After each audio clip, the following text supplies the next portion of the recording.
नमस्कार दोस्तों, आरती सौरभ सहदेव चैनल पर आपका एक बार फिर से स्वागत है।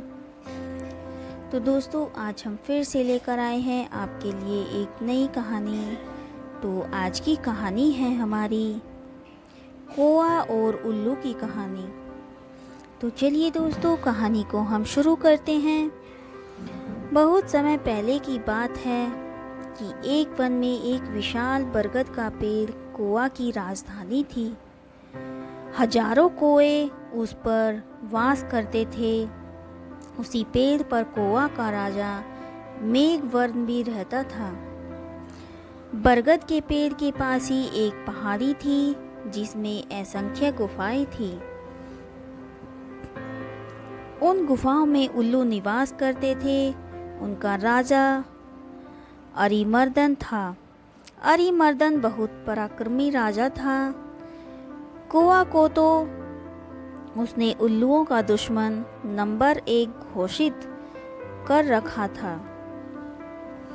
उसे कौआ से इतनी नफरत थी कि किसी कौए को मारे बिना वह भोजन नहीं करता था।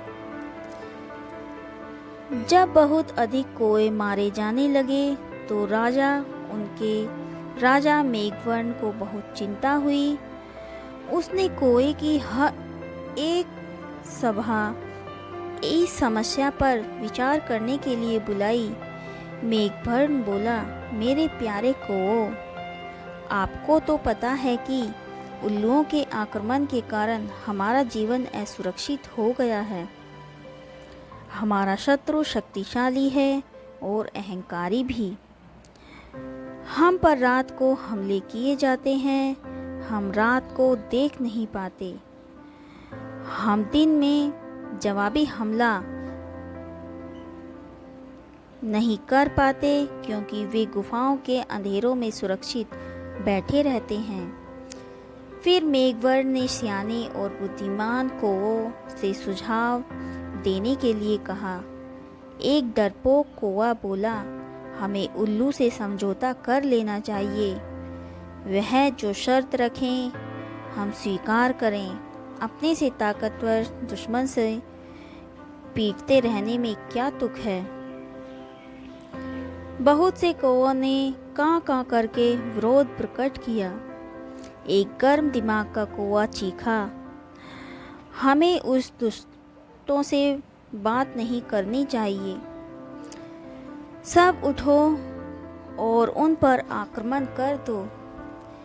एक निराशावादी कौआ बोला, शत्रु बलवान है, हमें यह स्थान छोड़कर चले जाना चाहिए। सियाने कौए ने सलाह दी, अपना घर छोड़कर ठीक नहीं होगा। हम यहाँ से गए तो बिल्कुल ही टूट जाएंगे। हमें यहीं रहकर और पक्षियों से सहायता लेनी चाहिए।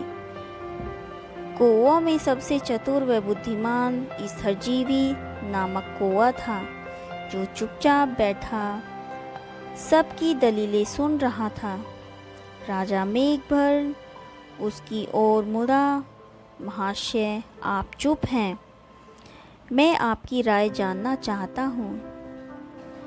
स्थरजीवी बोला, महाराज, शत्रु अधिक शक्तिशाली हो तो छल नीति से काम कर लेना चाहिए। कैसी छल नीति, जरा साफ साफ बताइए, स्थरजीवी राजा ने कहा। स्थरजीवी बोला, आप मुझे भला बुरा कहिए और मुझ पर जानलेवा हमला कीजिए। मेघवर्ण चौंका, यह आप क्या कह रहे हैं स्थरजीवी? स्थिरजीवी राजा मेघवर्ण वाली डाली एक पर जाकर कान में बोला, छल नीति के लिए हमें यह नाटक करना पड़ेगा। हमारे आसपास के पेड़ों पर उल्लू जासूस हमारी इस सभा को सारी कार्यवाही देख रहे हैं।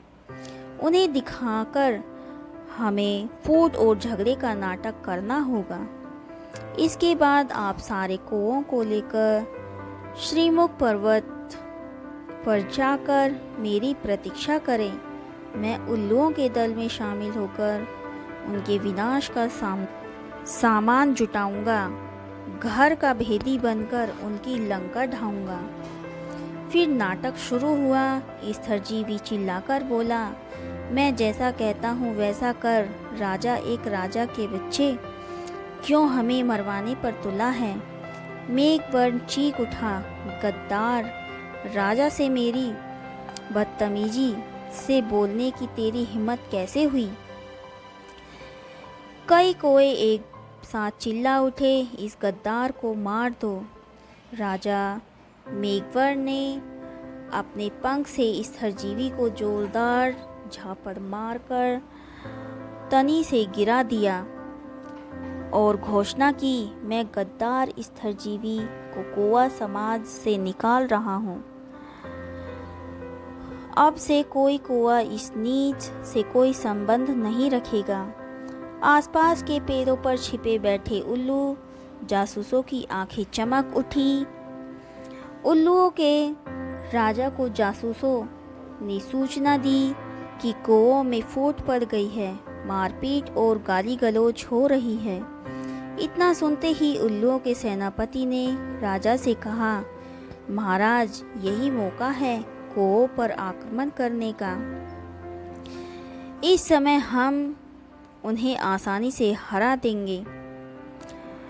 उल्लुओं ने राजा अरिमर्दन को सेनापति की बात सही लगी। उसने तुरंत आक्रमण का आदेश दिया। बस फिर क्या था, हजारों उल्लुओं की सेना बरगद के पेड़ पर आक्रमण करने चल दी, परंतु वहां एक भी कौवा नहीं मिला। मिलता भी कैसे? योजना के अनुसार मेघवर्ण सारे कौवों को लेकर श्रीमुख पर्वत की ओर कूच कर गया था। पेड़ खाली पाकर उल्लुओं के राजा ने थूका, कौवे हमारा सामना करने की बजाय भाग गए। ऐसे कायरों पर हजार थू। सारे उल्लू हूँ हूँ की आवाज़ निकालकर अपनी जीत की घोषणा करने लगे। नीचे झाड़ियों में गिरा पड़ा स्थिरजीवी कौवा यह सब देख रहा था। स्थिरजीवी ने कां कां की आवाज़ लगाई। उसे देखकर जासूस उल्लू बोला, अरे यह तो वही कौवा है जिसे इतना राजा धक्का देकर गिरा रहा था और अपमानित कर रहा था। उल्लुओं का राजा भी आया। उसने पूछा, तुम्हारी यह दुर्दशा कैसे हुई? स्थरजीवी बोला, मैं राजा मेघवर्ण का नीति मंत्री था। मैंने उनको नेक सलाह दी कि उल्लुओं का नेतृत्व इस समय एक पराक्रमी राजा कर रहे हैं।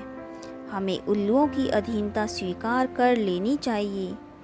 मेरी बात सुनकर मेघवर्ण क्रोधित हो गया और मुझे पटककर कौवों की जाति से बाहर कर दिया। मुझे अपनी शरण में ले लीजिए। उल्लुओं का राजा अरिमर्दन सोच में पड़ गया। उसके सियाने नीति सलाहकार ने कान में कहा, राजन, शत्रु की बात पर विश्वास नहीं करना चाहिए। यह हमारा शत्रु है, इसे मार दो। एक चापलूस मंत्री बोला, नहीं महाराज, इस कौवे को अपने साथ मिलाने में बड़ा लाभ रहेगा।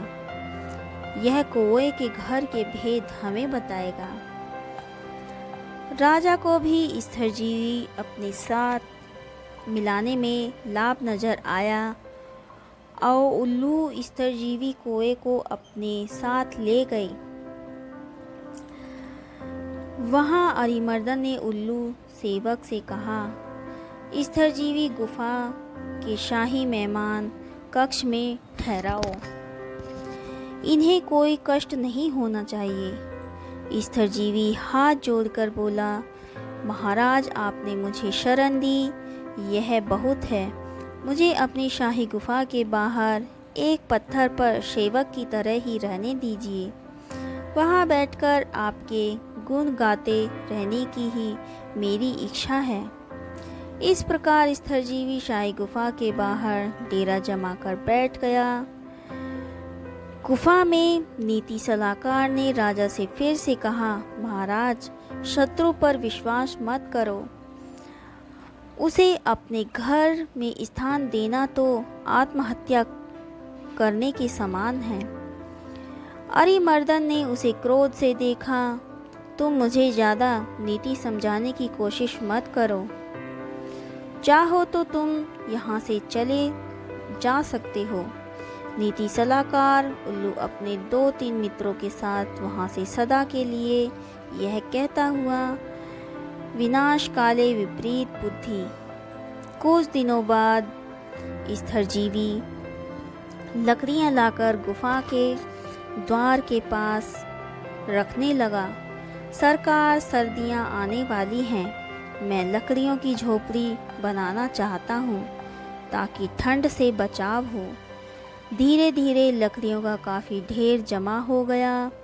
एक दिन जब सारे उल्लू सो रहे थे तो स्थरजीवी वहाँ से उड़कर सीधे श्रीमुख पर्वत पर पहुँचा, जहाँ मेघवर्ण और कौओं सहित उसी की प्रतीक्षा कर रहे थे।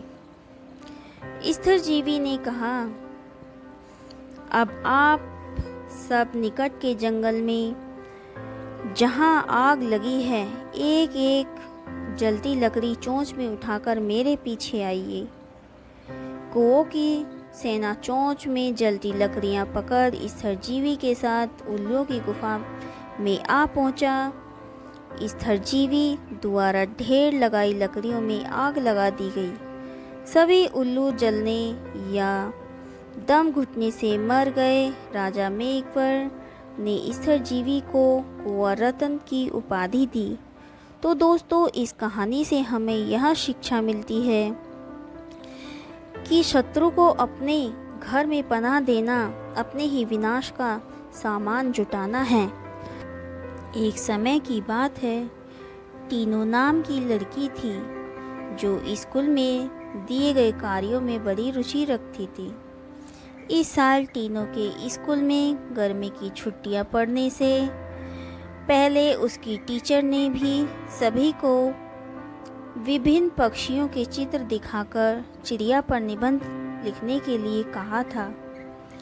सभी बच्चों को स्कूल खुलते ही निबंध टीचर को दिखाना था।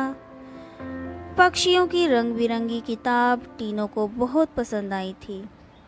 जब टीचर ने बताया कि उन पर निबंध लिखना है तो सबसे अच्छा लिखने वाले को इनाम में वह किताब मिलेगी, तो टीनू बहुत खुश हो गई। टीनू ने सभी पक्षियों से जुड़ी कुछ कहानियाँ भी बच्चों को सुनाई। उसके बाद स्कूल की गर्मियों की छुट्टियाँ पड़ गईं।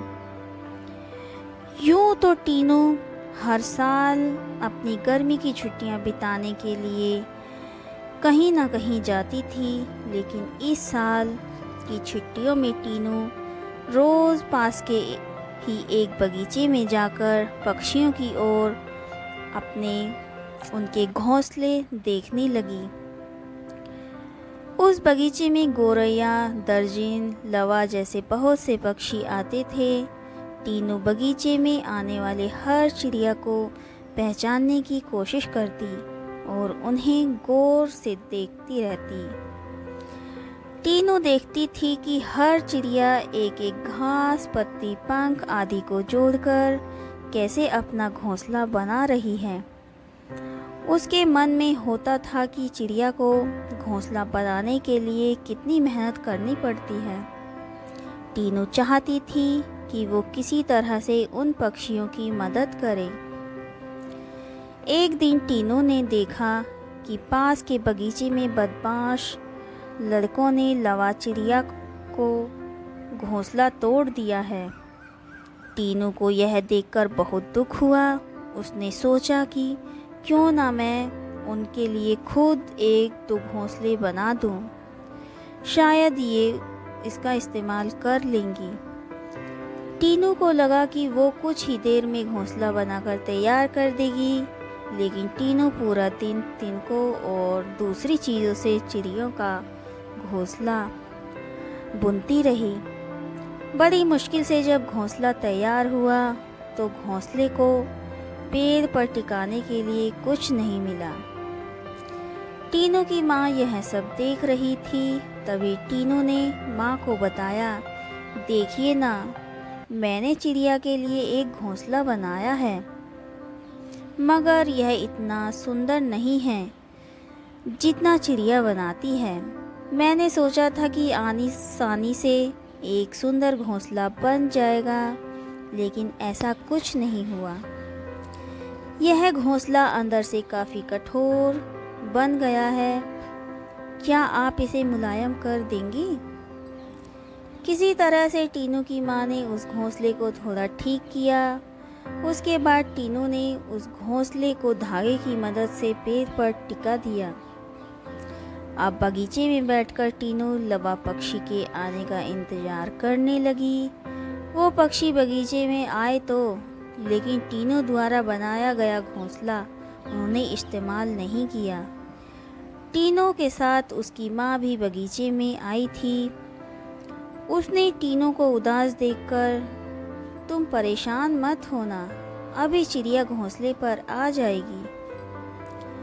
तभी एक लवा पक्षी ने आकर टीनू द्वारा बनाए गए घोंसले को तोड़ दिया। जब टीनू ने मुंह लटका लिया, तब उसे उसकी माँ ने समझाया कि तुम्हें दुखी नहीं होना चाहिए। देखो, तुम्हारे द्वारा इस्तेमाल गई चीज़ों से ही लवा पक्षी अपने लिए घोंसला बना रहे हैं। हो सकता है कि उन्हें दूसरों का बनाया हुआ घोंसला पसंद नहीं आता हो। दुखी मन से टीनू ने कहा, माँ, मैं अपने स्कूल के निबंध में यह सब कुछ लिखूंगी। कुछ देर बाद टीनू ने कहा, माँ, आपने देखा कि लवा पक्षी अपना घर झाड़ियों में बना रहे हैं। जवाब में टीनू की माँ बोली, हाँ बेटा, मैंने सुना था कि लवा पक्षी अपना घोंसला किसी के घर के रोशनदान या पेड़ पर ही बनाते हैं। आज नई बात पता चली है। कुछ और दिनों बाद टीनू ने लवा पक्षियों के बारे में एक और बात जानी कि वो सीधे उड़कर अपने घोंसले में नहीं जाते। घोंसले से कुछ दूर ठहरकर इधर उधर कूदते हुए वो अपने घोंसले तक पहुंचते हैं, ताकि किसी को उनके घोंसले का पता ना चले। थोड़े ही दिनों में स्कूल की गर्मियों की छुट्टियां खत्म हो गईं। टीनू ने स्कूल जाकर लवा पक्षी के बारे में लिखा और निबंध प्रतियोगिता जीत ली। इनाम में मनपसंद चिड़ियाओं वाली किताब मिलने पर टीनू खुश हो गई। प्रतियोगिता जीतने के बाद भी टीनू रोज़ की चहचहाट सुनने के लिए उस बगीचे में जाकर घंटों बैठती, मानो उसकी चिड़ियों के साथ दोस्ती हो गई हो।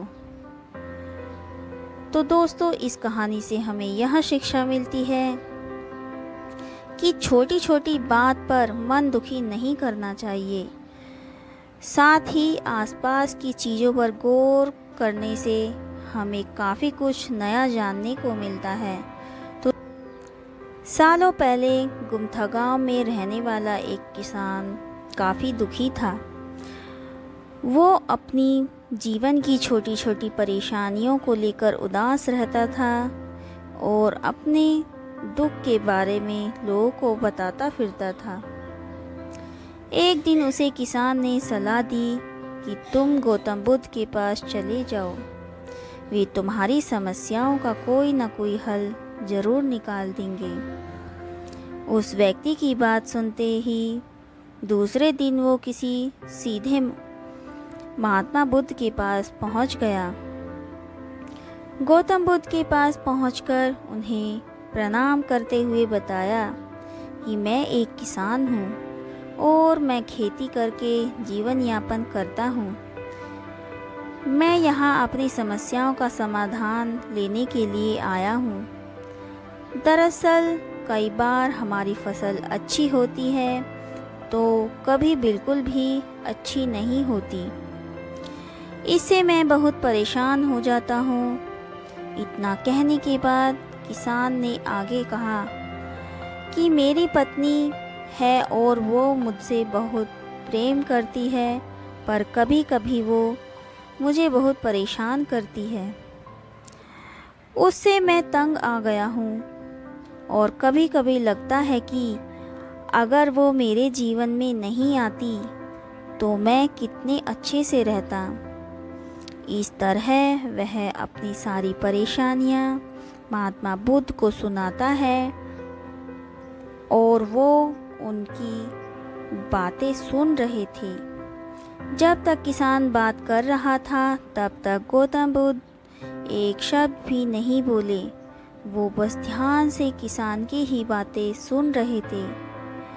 परेशानी बताते हुए किसान बोलता है कि मेरा एक बच्चा भी है, वो है तो काफ़ी अच्छा, पर कई बार मुझे परेशान करता है और मेरा कहना नहीं मानता।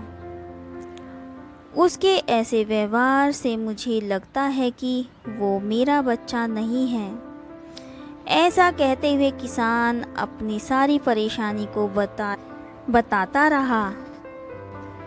इस तरह किसान ने अपने जीवन का सब कुछ जो उसे सताता था और दुखी करता था वो गौतम बुद्ध को बता दिया।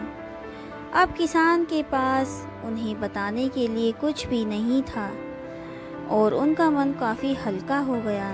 महात्मा बुद्ध से सब कुछ कहने के बाद वो उनसे अपनी परेशानियों के समाधान की उम्मीद लगाकर बैठ गया।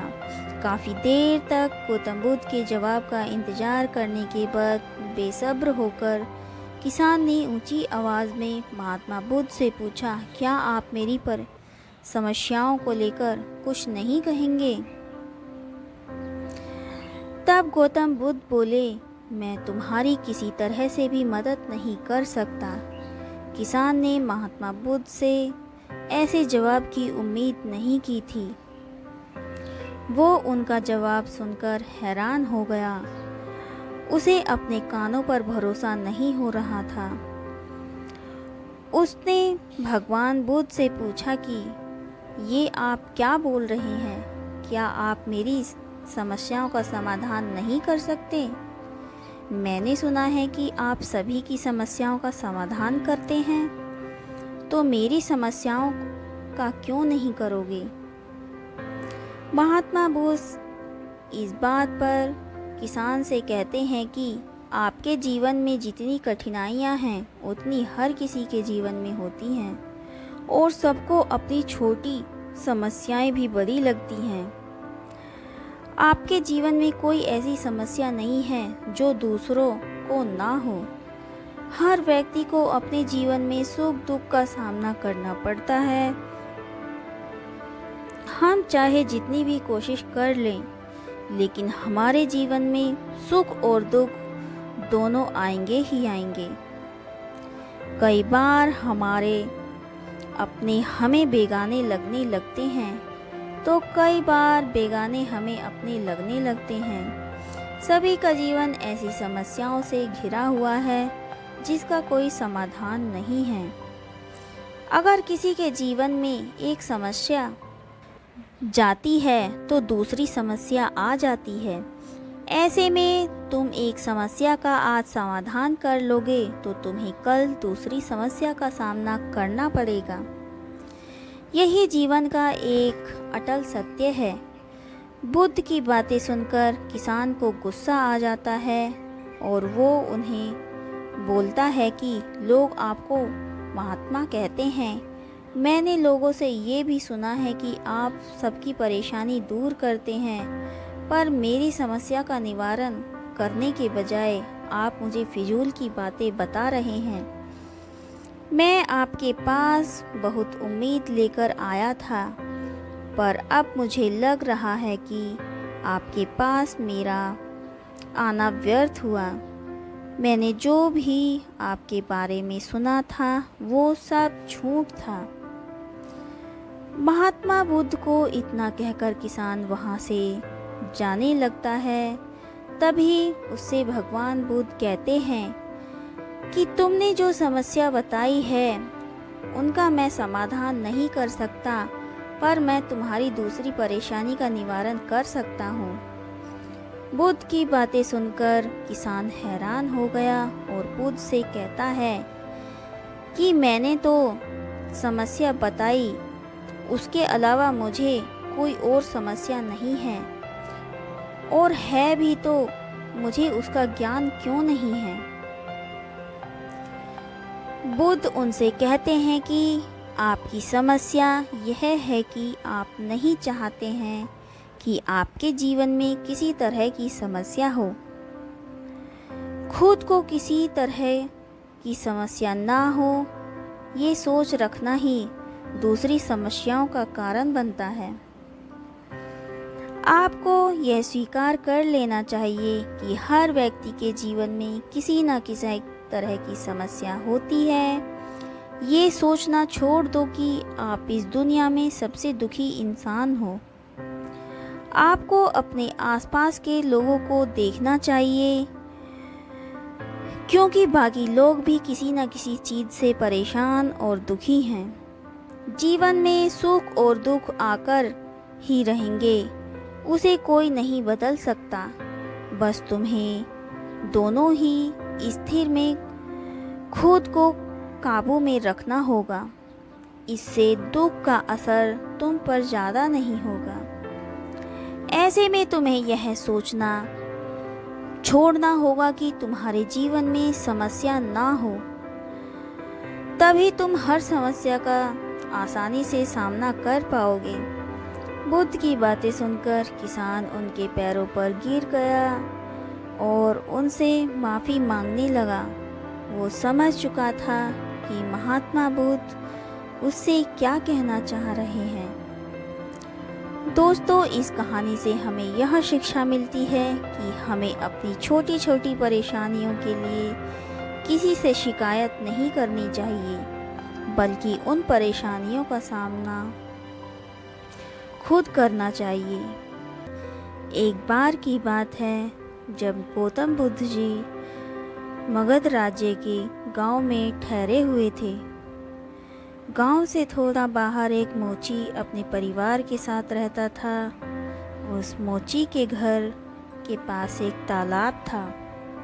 एक दिन रोज की तरह सुबह मोची तालाब किनारे पानी लेने गया।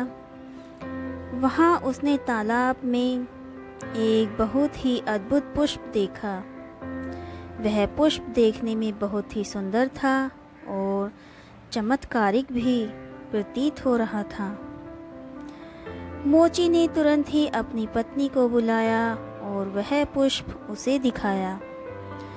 मोची की पत्नी आध्यात्मिक और धर्म में आस्था रखने वाली थी। वह पुष्प को देखते ही समझ गई कि ज़रूर कल यहाँ से गौतम बुद्ध जी गुजरे होंगे। उन्हीं के प्रताप से यह पुष्प खिला है। पुष्प को चमत्कारिक मानकर मोची ने एक योजना बनाई। उसने अपनी योजना के बारे में पत्नी को बताया कि वह इस पुष्प को राजा को देगा और उनसे खूब सारी स्वर्ण मुद्राएं लेगा। उसकी पत्नी ने भी सोचा कि यह पुष्प उनके किसी काम का नहीं है, इसे राजा को ही दे दो, कम से कम कुछ कमाई तो होगी। पत्नी की सहमति के बाद मोची राजमहल की ओर निकल गया। राजमहल के रास्ते में उसे एक व्यापारी मिलता है। मोची के हाथ में पुष्प देख कर वह रुक जाता है। वह मोची से पूछता है कि भाई, ये पुष्प लेकर कहाँ जा रहे हो? मोची कहता है कि मैं इस पुष्प को लेकर राजा के पास जा रहा हूँ। इसे राजा को भेंट करके मैं राजा से मुँह मांगा इनाम लूँगा। व्यापारी ने मोची को प्रस्ताव दिया कि तुम ये पुष्प मुझे दे दो, बदले में मैं तुम्हें 100 स्वर्ण मुद्राएं दूंगा। मोची सोच में पड़ गया। उसने सोचा कि जब व्यापारी इस पुष्प के लिए 100 स्वर्ण मुद्राएं दे रहा है तो राजा तो और ज़्यादा देगा। यही सोचते हुए उसने व्यापारी को पुष्प देने से मना कर दिया। थोड़ा आगे चला ही था कि उसे रास्ते में राजा आते हुए नजर आए, जो गौतम बुद्ध के दर्शन के लिए जा रहे थे। राजा भी मोची के हाथ में वो दिव्य पुष्प देखकर अचंभित हो गए। राजा ने मोची को पुष्प के बदले 1000 स्वर्ण मुद्राएं देने के लिए कहा। यह सुनते ही मोची के मन में एक अजीब सी चेतना आई और वह राजा को पुष्प न देकर दौड़ता हुआ सीधे महात्मा बुद्ध के पास जा पहुंचा। महात्मा बुद्ध जी मोची को देखकर हैरत में पड़ गए। उन्होंने मोची से पूछा तो मोची ने उन्हें सारी बात बताई। इसके बाद मोची ने वह पुष्प महात्मा बुद्ध के चरणों में अर्पित किया और उनसे कहा कि पहले तो मेरे मन में पुष्प को देखकर लालच आ गया था, लेकिन अब मैं समझ गया हूँ कि जिसकी छाया पड़ने से ही एक पुष्प इतना दिव्य हो गया हो, अगर उसकी शरण में मैं चला जाऊं तो मेरा जीवन भी धन्य हो जाएगा। इसके बाद वह आजीवन महात्मा गौतम बुद्ध का शिष्य बनकर रह गया। तो दोस्तों, इस कहानी से हमें यह शिक्षा मिलती है, हमारी ज़िंदगी में हमें बहुत सी चीज़ें अपनी तरफ आकर्षित करती हैं, लेकिन हमें उनके लालच में ना फंसकर अपने ज्ञान का प्रयोग करके जीवन में सही राह को चुनना है। गंगा के किनारे एक वन में एक खरगोश रहता था। उसके 3 मित्र थे, बंदर, सियार और ऊदबिलाव। चारों ही मित्र दानवीर बनना चाहते थे। एक दिन बातचीत के क्रम में उन्होंने उपोस्त के दिन परमदान का निर्णय किया, क्योंकि उस दिन के दान का संपूर्ण फल प्राप्त होता है, ऐसी बौद्धों की अवधारणा रही है। जब उपोस्त का दिन आया तो सुबह सवेरे सारे ही मित्र भोजन की तलाश में अपने अपने घरों से बाहर निकले। घूमते हुए ऊदबिलाव की नज़र जब गंगा तट पर रखी 7 लोहित मछलियों पर पड़ी तो वह अपने अपने घर ले आया। उसी समय सियार भी कहीं से दही की एक हांडी और मांस का एक टुकड़ा चुरा अपने घर को लौट आया। उछलता कूदता बंदर भी किसी बाग से पके आम का गुच्छा तोड़कर अपने घर ले आया।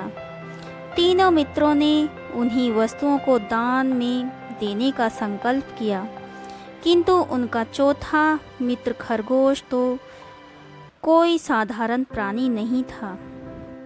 उसने सोचा यदि वह अपने भोजन अर्थात घास पात का दान जो करे, दान पाने वाले को शायद ही कुछ लाभ होगा। अतः उसने उपोस्त के अवसर पर याचक को परम संतुष्ट करने के लिए उद्देश्य से स्वयं को ही दान में देने का निर्णय लिया। उसके स्वयं के त्याग का निर्णय संपूर्ण ब्रह्मांड को दोलायमान करने लगा और शक के आसन को वितृप्त करने लगा। वैदिक परंपरा के सक्कक को शक्र या इंद्र कहते हैं। सक्कक ने जब इस अतिलौकिक घटना का कारण जाना तो सन्यासी के रूप में वह उन चारों मित्रों को दान परायणता की परीक्षा लेने स्वयं ही उनके घरों पर पहुँचे। ऊदबिलाव, सियार और बंदर सक्कक को अपने अपने घरों से क्रमशः मछलियाँ, मांस और दही एवं पके आम के गुच्छे दान में देना चाहा, किंतु सक्कक ने उनके द्वारा दी गई दान को वस्तुओं को ग्रहण नहीं किया। फिर वह खरगोश के पास पहुँचे और दान की याचना की। खरगोश ने दान के उपयुक्त अवसर को जान याचक को अपने संपूर्ण शरीर के मांस को अंगीठी में सेक कर देने का प्रस्ताव रखा। जब अंगीठी जलाई गई तो उसने 3 बार अपने रोमों को झटका ताकि उसके रोमों में बसे छोटे जीव आग में न जले। फिर वह बड़ी शालीनता के साथ जलती आग में कूद पड़ा। सक्कक उसकी दानवीरता पर स्तंभ हो उठे। चिरकाल तक उसने ऐसी दानवीरता न देखी थी और न ही कहीं सुनी थी। हाँ, आश्चर्य! आग में खरगोश को नहीं जलाया क्योंकि वह आग जादुई थी। सक्कक के द्वारा किए गए परीक्षण का एक माया जाल था। सम्मोहित सक्कक ने तब खरगोश को प्रस्थित गान किया और चांद के ही एक पर्वत को अपने हाथों में मसल चांद पर खरगोश का निशान बना दिया और कहा, जब तक इस चांद पर खरगोश का निशान रहेगा तब तक हे खरगोश, जगत तुम्हारी दानवीरता को याद रखेगा। तो एक बार एक जंगल के निकट 2 राजाओं के बीच घोर युद्ध हो रहा था। एक जीता, दूसरा हारा। सेनाएं अपने नगरों की ओर लौट गईं। बस सेना का एक ढोल पीछे रह गया। उस ढोल को बजा बजा कर सेना के साथ एक भांड विचारण रात को वीरता की कहानियां सुनाते थे। युद्ध के बाद एक दिन आंधी आई। आंधी के जोर में एक ढोल लुढ़कता पुढ़कता एक सूखे पेड़ के पास जाकर टिक गया। उस पेड़ की सूखी टहनियाँ ढोल से इस तरह से सट गई थी कि तेज हवा चलते ही ढोल पर टकरा जाती है और ढमाढम ढमाढम गूंज की आवाज़ होती थी। एक सियार उस क्षेत्र में घूमता था। उसने ढोल की आवाज़ सुनी। वह बड़ा भयभीत हुआ। ऐसी अजीब आवाज़ बोलते पहले उसने किसी जानवर को नहीं सुना था। वह सोचने लगा कि यह कैसा जानवर है जो ऐसी जोरदार बोली बोलता है, ढमाढम। सियार छिपकर ढोल को देखता रहता, यह जानने के लिए कि वह जीव उड़ने वाला है या 4 टांगों पर दौड़ने वाला। एक दिन सियार झाड़ी के पीछे छुपकर ढोल पर नज़र रखे था। तभी पेड़ से नीचे उतरती हुई एक गिलहरी कूदकर ढोल पर उतरी। हल्की सी ढम की आवाज़ भी हुई। गिलहरी ढोल पर बैठी दाना कुतरती रही। सियार पड़पड़ाया, ओ, तो यह कोई हिंसक जीव नहीं है, मुझे भी डरना नहीं चाहिए। सियार फूंक फूंक कर कदम रखता ढोल के निकट गया। उसे सूंघा।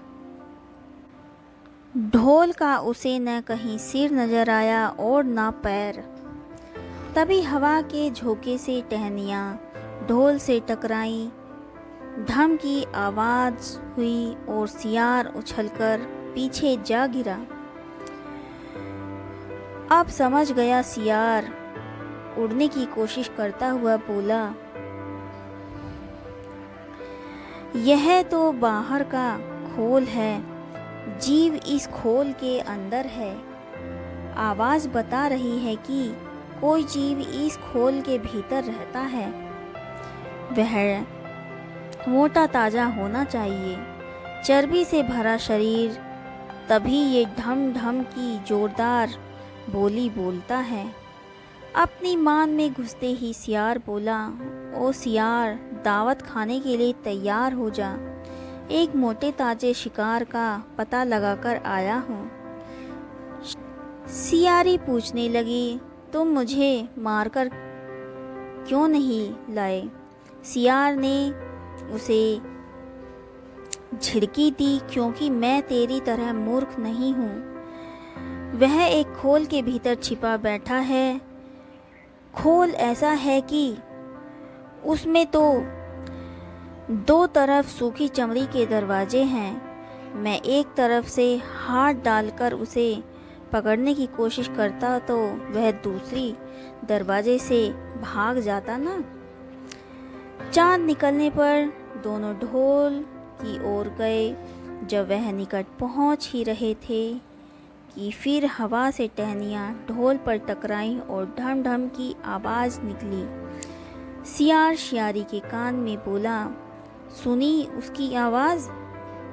जरा सोच, उसकी आवाज़ ऐसी गहरी है, वह खुद कितना मोटा ताजा होगा।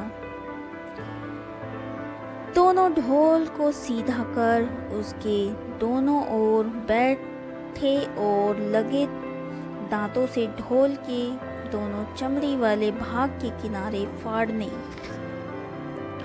जैसे ही चमड़ियाँ कटने लगी, सियार बोला, होशियार रहना, एक साथ हाथ अंदर डाल शिकार को दबोचना है। दोनों ने हूँ की आवाज़ के साथ हाथ ढोल के भीतर डाले और अंदर टटोलने लगे। अंदर कुछ नहीं था। एक दूसरे के हाथ भी पकड़ में आए। दोनों चिल्लाए हैं, यहाँ तो कुछ नहीं है, और वे माथा पीट कर रह गए। तो दोस्तों, इस कहानी से हमें यह शिक्षा मिलती है कि सेखी मारने वाले ढोल की तरह ही अंदर से खोखले होते हैं। अपने सैकड़ों रिश्तेदारों के साथ किसी वन में एक मुर्गा रहता था। अन्य मुर्गों से वह कहीं ज़्यादा बड़ा और हष्ट पुष्ट भी था। उसी वन में एक जंगली बिल्ली रहती थी। उसने मुर्गे के कई रिश्तेदारों को मारकर चट कर लिया था। उसकी नज़र अब उस मोटे मुर्गे पर थी। अनेक यत्न करने पर भी वह उसे पकड़ नहीं पाती। अंततः उसने जुगत लगाई और एक दिन उस पेड़ के नीचे पहुंची जिसके ऊपर वह मुर्गा बैठा हुआ था। बिल्ली ने कहा, हे मुर्गे, मैं तुमसे प्यार करती हूँ, तुम्हारी सुंदरता पर मुग्ध हूँ। तुम्हारे पंख और कलगी बड़े आकर्षक हैं। मुझे तुम अपनी पत्नी स्वीकार करो और तत्काल नीचे आ जाओ ताकि मैं तुम्हारी सेवा कर सकूं। मुर्गा बड़ा बुद्धिमान था। उसने कहा, ओ बिल्ली, तेरे हैं 4 पैर, मेरे हैं 2। ढूंढ ले कोई और वर तू है, क्योंकि सुंदर होते नहीं कभी एक पक्षी और जंगली जानवर। बिल्ली ने मुर्गे को जब फिर से फुसलाना चाहा तो मुर्गे ने उससे कहा, ओ बिल्ली, तूने मेरे रिश्तेदारों का खून पिया है। मेरे लिए भी तेरे मन में कोई दया भाव नहीं है। तो फिर क्यों मेरी पत्नी बनने का इजहार कर रही है? मुर्गे के मुख से कटु सत्य को सुनकर और स्वयं के ठुकराए जाने की शर्म से वह बिल्ली उस जगह से तत्काल प्रस्थान कर गई और उस पेड़ के आसपास किसी को भी वह कभी नहीं दिखाई दी। इसी नदी के तटवर्ती वन में एक शियार अपनी पत्नी के साथ रहता था। एक दिन उसकी पत्नी ने रोहित मछली खाने की इच्छा व्यक्त की। सियार उससे बहुत प्यार करता था। अपनी पत्नी को उसी दिन रोहित मछली खिलाने का वादा कर सियार नदी के तीर पर उचित अवसर की तलाश में टहलने लगा। थोड़ी देर में शियार ने अनुतिरचारी और गंभीरचारी नाम के 2 ऊद बिलाव मछलियों के घात में नदी के एक किनारे बैठे पाए। तभी एक विशाल रोहित मछली नदी के ठीक किनारे दुम हिलाती नजर आई। बिना समय खोए गंभीरचारी ने नदी में छलांग लगाई और मछली की दुम को कसकर पकड़ लिया, किंतु मछली का वजन उससे कहीं ज़्यादा था। वह उसे ही खींचकर नदी के नीचे ले जाने लगी। तभी गंभीरचारी ने अनुतीरचारी को आवाज़ लगाकर बुलाया। फिर दोनों ही मित्रों ने बड़ा जोर लगाया, पर किसी तरह मछली को तट पर लाकर पटक दिया और उसे मार डाला। मछली के मारे जाने के बाद दोनों में विवाद खड़ा हो गया कि मछली का कौन सा भाग किसके पास जाएगा। सियार को अब तक दूर से ही सारी घटना को देख रहा था। तत्काल दोनों ही ऊदबिलावों के समक्ष प्रकट हुआ और उसने न्यायाधीश बनने का प्रस्ताव रखा। ऊदबिलावों ने उसकी सलाह मान ली और उसे अपना न्यायाधीश मान लिया। न्याय करते हुए शियार ने मछली के सिर और पूंछ अलग कर दिए और कहा, जाए। अनुतीरचारी को गंभीरचारी पाए, सिर शेष मिले न्यायाधीश को जिसे मिलता है शुल्क। सियार फिर मछली के धड़ को लेकर बड़े आराम से अपनी पत्नी के पास चला गया। दुख और पश्चाताप के साथ तब दोनों ऊदबिलाव ने अपनी आंखें नीची कर कहा, नहीं लड़ते, अगर हम तो पाते पूरी मछली लिए तो ले गया। शियार हमारी मछली को और छोड़ गया, हमारे लिए एक छोटा सा सिर और सूखी पूंछ। घटना स्थल के समीप ही एक पेड़ था जिसके पक्षी ने तब यह गायन किया, होती है लड़ाई जब शुरू लोग तलाशते हैं, मध्यस्थ तो बनता है, उनका नेता लोगों की संपत्ति है। लगती तब चूकने, किंतु लगते हैं नेताओं के पेट फूलने और भर जाती है उनकी तिजोरियां। तो यूरोप में यूनान नाम का एक देश है। यूनान में पुराने समय में मिदास नाम का एक राजा राज करता था। राजा मिदास बड़ा ही लालची था। उसकी पुत्री को छोड़कर उसे दूसरी कोई वस्तु संसार में प्यारी थी तो बस सोना ही प्यारा था। वह रात में सोते सोते भी सोना इकट्ठा करने का स्वप्न देखा करता था। एक दिन राजा मिदास अपने खजाने में बैठा सोने की ईंटें और अशर्फियां गिन रहा था। अचानक एक देवदूत आया। उसने राजा से कहा, मिदास, तुम बहुत धनी हो। मिदास ने मुंह लटकाकर उत्तर दिया, मैं धनी कहाँ हूँ, मेरे पास तो यह बहुत थोड़ा सोना है। देवदूत बोला, तुम्हें इतने सोने से भी संतोष नहीं है? कितना सोना चाहिए तुम्हें? राजा ने कहा, मैं तो चाहता हूँ कि मैं जिस वस्तु को हाथ से स्पर्श करूं वही सोने की हो जाए। देवदूत हंसा और बोला, अच्छी बात है, कल सवेरे से तुम जिस वस्तु को छुओगे वह सोने की हो जाएगी। उस दिन और रात में राजा मिदास को नींद नहीं आई। वह सुबह उठा, उसने एक कुर्सी पर हाथ रखा, वह सोने की हो गई। एक मेज को छुआ, वह सोने की बन गई।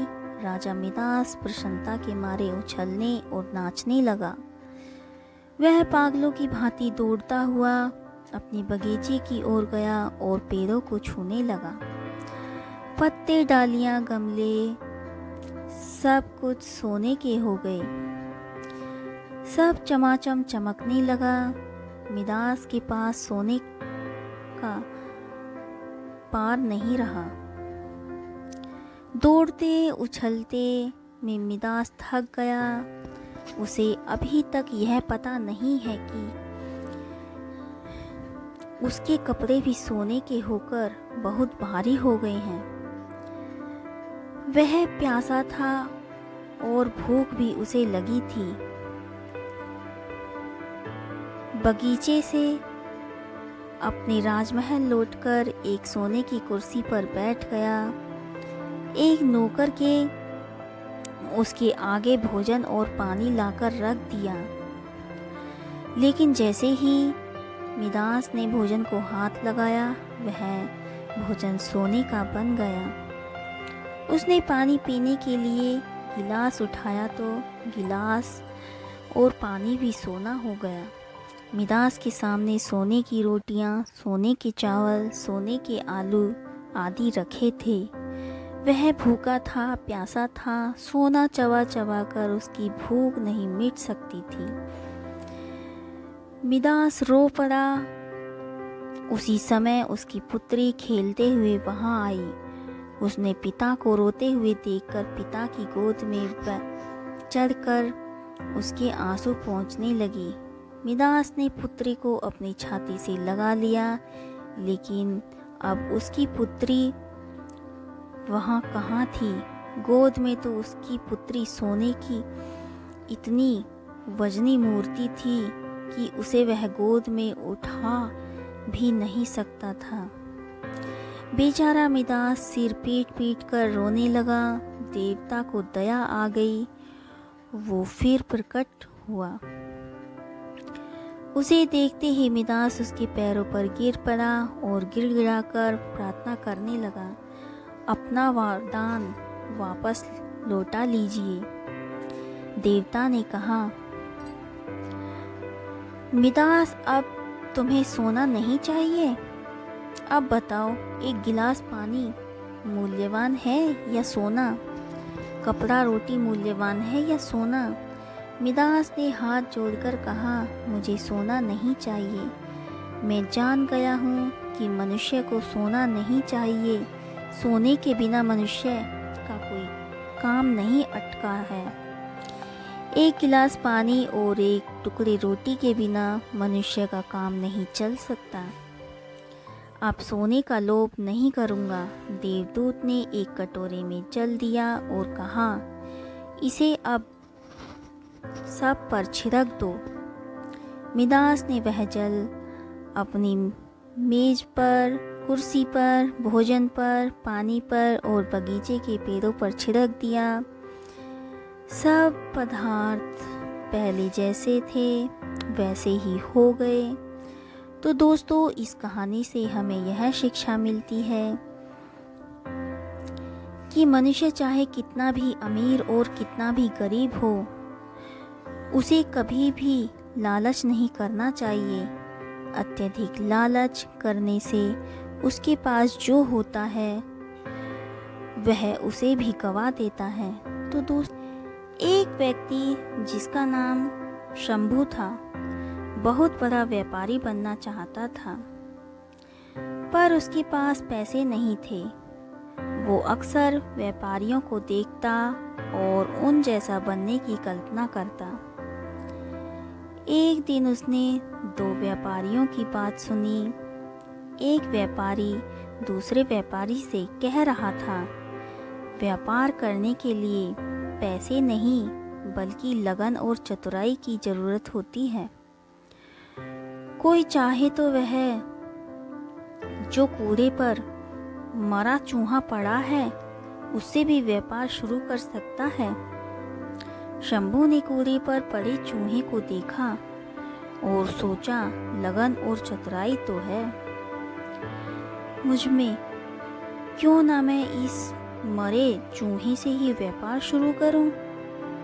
यह सोच उसने मरा हुआ चूहा उठाया।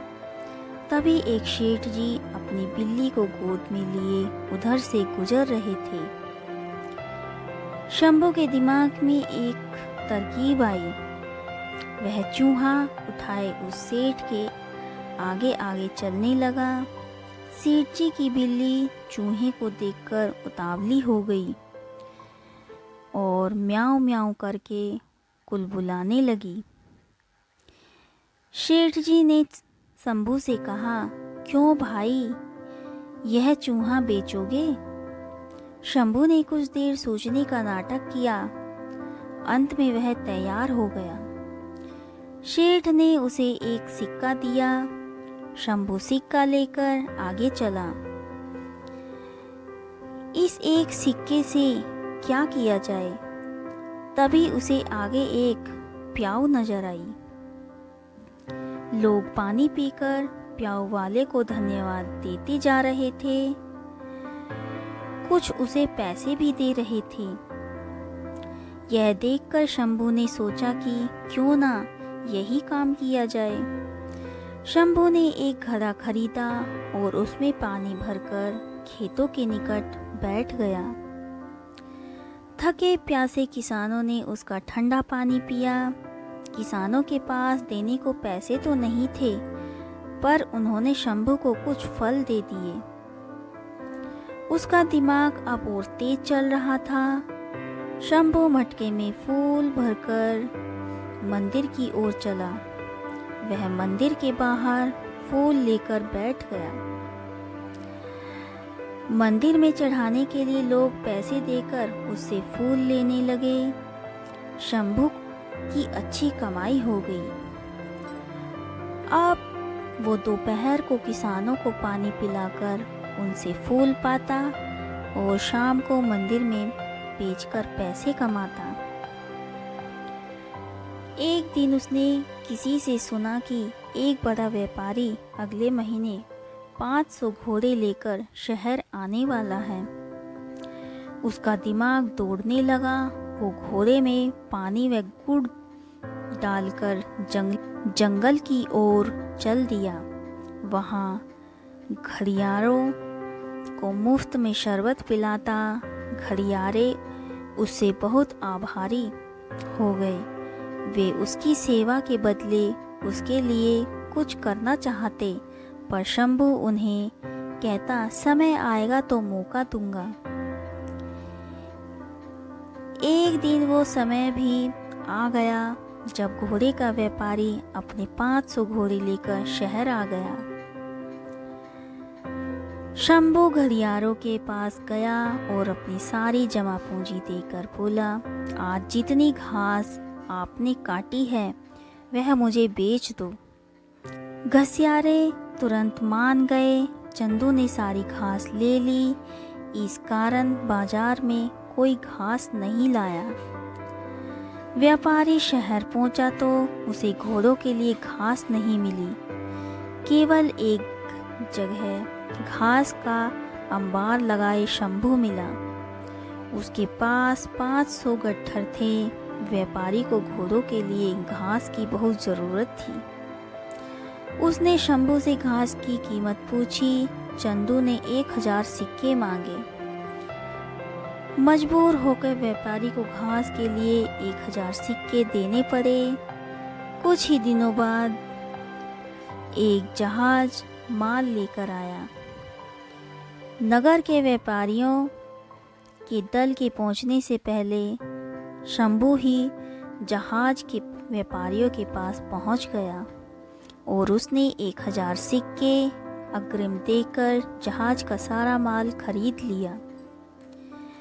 नगर के व्यापारियों को शंभू ने माल खरीदना पड़ा। शंभू ने व्यापारियों से पैसे लेकर जहाज वालों को पूरी कीमत दे दी। शहर के व्यापारियों में शंभू मशहूर हो गया। सब उसकी चतुराई के कायल हो गए। एक दिन शंभू एक व्यापारी के घर गया। यह वही व्यापारी था जिसकी बात सुनकर शंभू ने मरे चूहे से अपना कारोबार शुरू किया था। आप मेरे गुरु हैं, यह सोने का चूहा गुरु दक्षिणा के रूप में स्वीकार कीजिए। शंभू ने मरे चूहे से लेकर अब तक की सारी कहानी उसे सुना दी। व्यापारी चकित रह गया और बोला, शंभू, तुम्हारे जैसे योग्य व्यक्ति को मैं खोना नहीं चाहता। मेरी विवाह योग्य सुंदर व सुशील बेटी है। तुमसे योग्य व न मुझे उसके लिए कहीं नहीं मिल सकता। मुझे गुरु दक्षिणा के रूप में यही संबंध चाहिए। शंभू ने रिश्ता सहर्ष स्वीकार कर लिया। तो दोस्तों, इस कहानी से हमें यह शिक्षा मिलती है कि मेहनत, लगन और चतुराई से किसी भी कार्य में सफलता प्राप्त की जा सकती है। हमेशा प्रयास करते रहो, सफल होते रहें और आगे बढ़ते रहो। तो चलिए दोस्तों, आज की कहानी हमारी यहीं पर समाप्त होती है। आज की कहानी आपको हमारी कैसी लगी हमें कमेंट करके ज़रूर बताएं। अगर आपको हमारी कहानी पसंद आई हो तो उसे ज़्यादा से ज़्यादा लाइक और शेयर करें और चैनल को सब्सक्राइब करना ना भूलें। धन्यवाद।